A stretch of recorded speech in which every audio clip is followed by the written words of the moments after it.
and a couple, maybe Texas A&M, but that was it. I mean, they were driven off. Now it's a big issue on campus. I can understand why it is, because it's the war on Central America in the flesh. Students don't have the draft to go against, but the CIA is there. It's concrete. It's something they can do immediately, locally, that's going to affect global decision-making and foreign policy.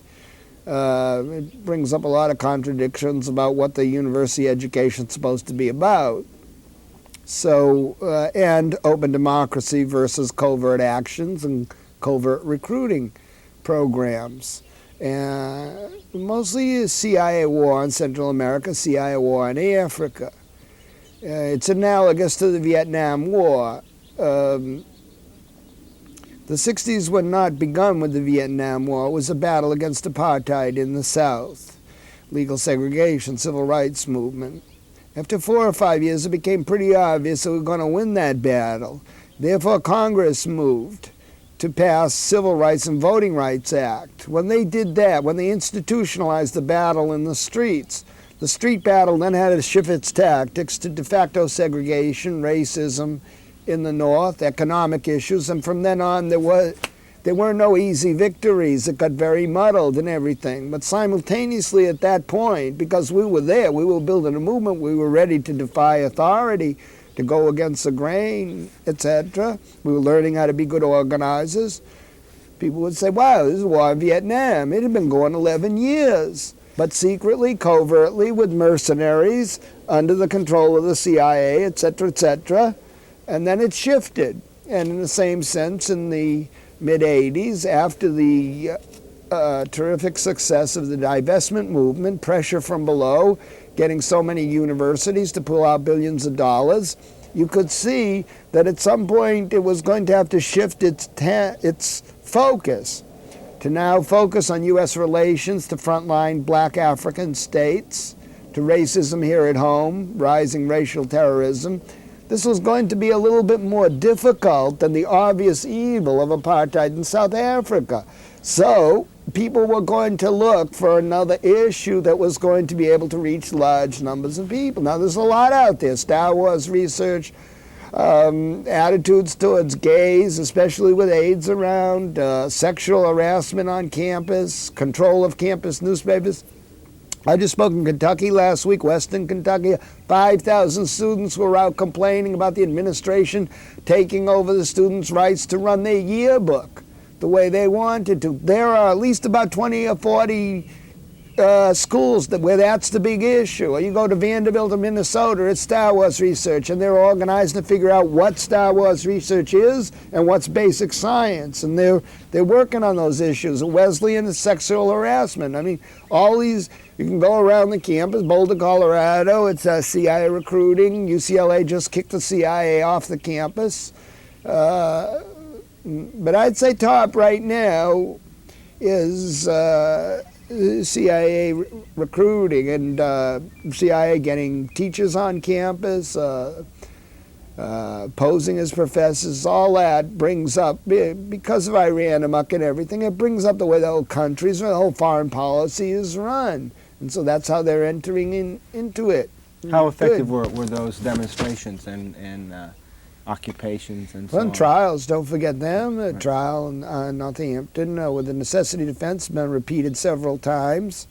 Well, about 75 schools have now kicked the CIA off. It's raised a debate on many others about whether it's a right or a privilege. I believe it's a privilege. I don't like to see the universities as the extension of the business community anyway. I would rather not see any corporations on campus.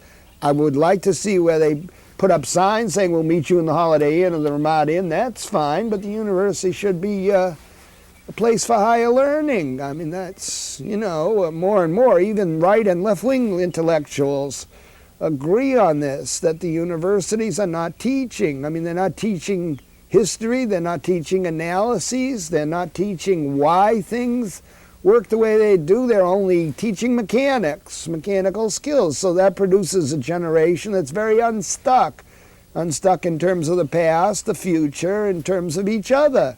with no global consciousness. That's very sad, and even a schmuck like Alan Bloom in The Closing of the American Mind would agree with me.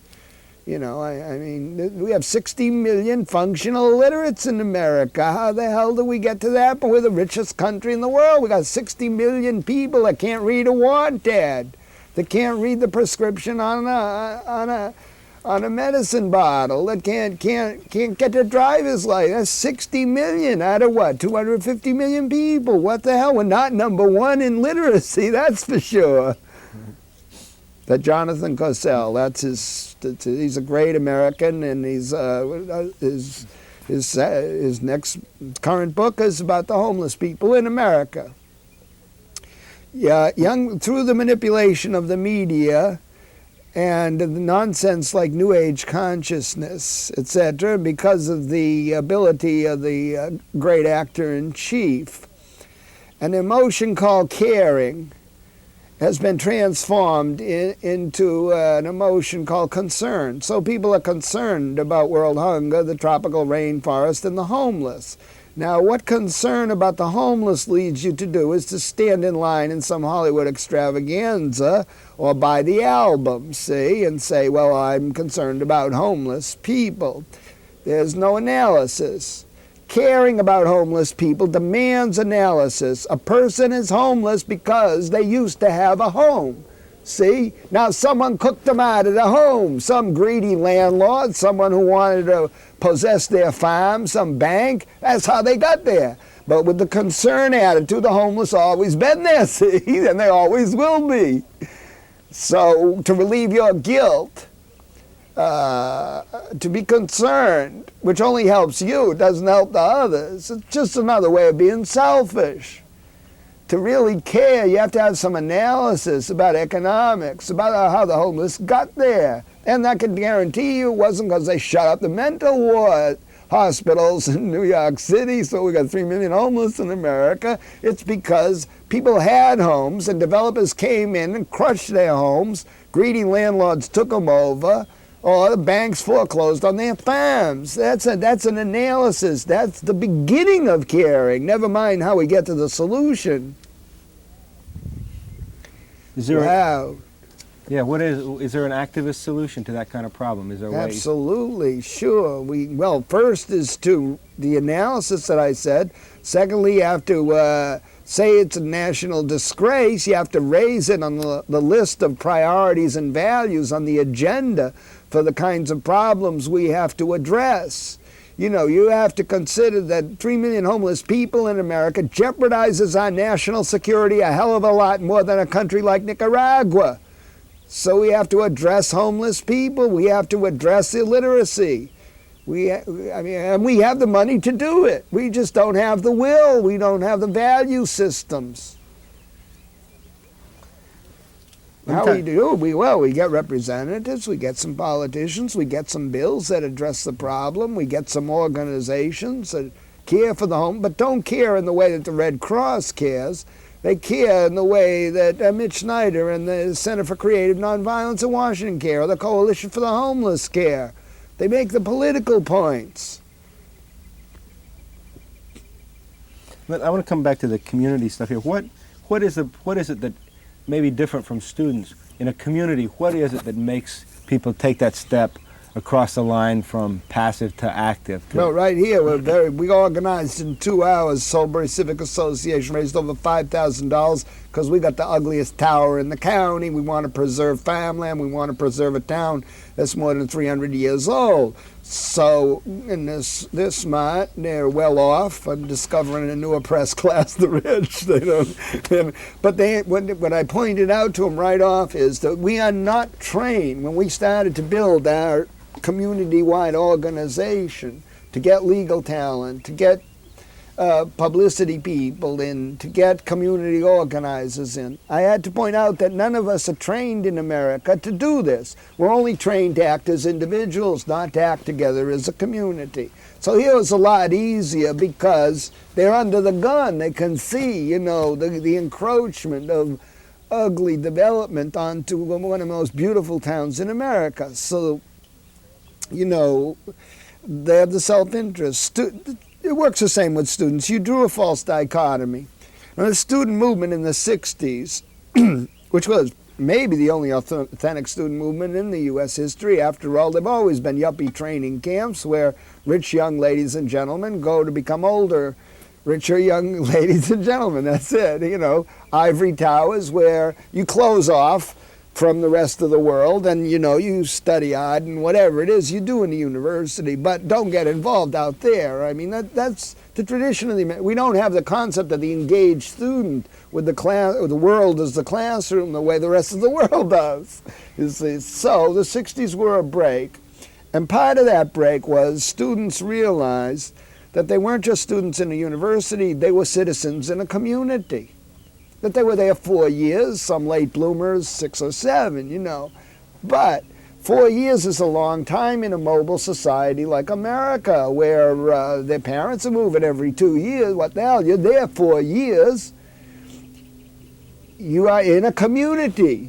The university is a community, and you are there. So if you are a citizen, you have certain needs, you have certain rights, and among those are the right to participate in decision making. You're not a serf, you're not a slave, it isn't a neo-plantation.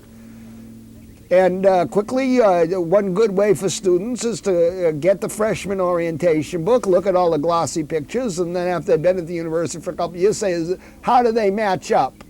Or when they're called on to do term papers, do a term paper on the structure in the university, the role of the administration, the board of trustees, the faculty, the alumni association, the sports department, the campus workers, and then the students. See, that's an interesting term paper because you're going to analyze the community in which you live, and you're going to find out the power balances and the relations of all these groups in terms of decision making. And I'll bet you of the 5 million term papers being written this year, there ain't none being written about this subject. Why? Because the administration considers this death. They don't want you to analyze this kind of problem. And once you do, you see, once you crack this microcosm, once you see yourself as a citizen in this community, as in the 60s, you can fight for lowering the voting age, for voting on campus, for co-ed dorms, for elective courses, for minority study programs, for faculty, for on-campus speakers that the administration might think are too wild. For your own control of your campus newspapers, you can fight against tuition raises, which is going to become a tremendously important battle as class becomes more and more important over the next 5 years. You can fight for groups that want to relate to the community around